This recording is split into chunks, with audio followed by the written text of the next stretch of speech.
So the last program idea I have for you is something that's maybe a little more older kid geared, or teen, even adults are welcome to this one. Of course, for all my librarian friends out there, you know we have to represent Hamilton this year. It's Libraries Rock, and Hamilton is such a big passion across the nation right now, so I knew I had to bring that in. I knew I wanted to bring it in because I'm personally a huge fan. Now, the thing to remember about Hamilton is if you do open this program up to all ages, which, you know, there are a lot of younger kids that like Hamilton too, just make sure that you include a parental warning because there is some language. And so the first one that I have here is my Hamilton art. And this is actually Miss Chris.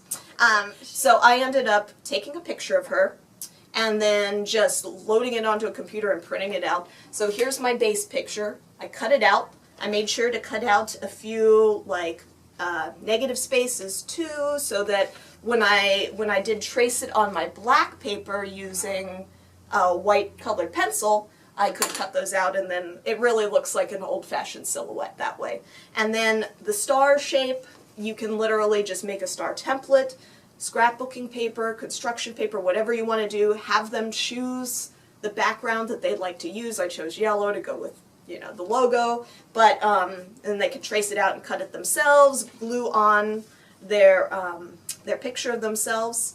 And the picture itself, you could do it during the program. You could have a volunteer that's handling that and getting them printed out, or if when they register, if you want to say, let me take your picture so that it's for the art-themed program, you could do that too. But then I just filled it in with a bunch of lyrics and words that reminded me of the musical, kind of like word art. It seemed to fit with the theme, and I even drew like a microphone in there and the Hamilton Star and stuff. So this is a lot of fun to do. What would Hamilton do at a program? And he was a writer. He wrote a lot. We know that about him. He wrote his way out. Well, let's make our own quills. These are just fake feathers. They're really cheap, really dinky. But online you can find there's a little way to use an X-Acto knife to cut it so it acts like a quill. And then this ink here, you do not need a lot of ink, so one bottle will be probably more than enough.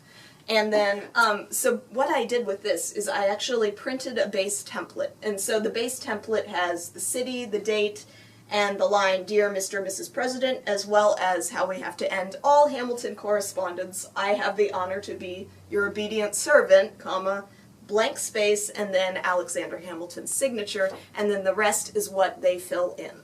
So the idea for the kids or teens or grown-ups is that they express something that they'd like to see socially changed, and then I signed it M. Steuer.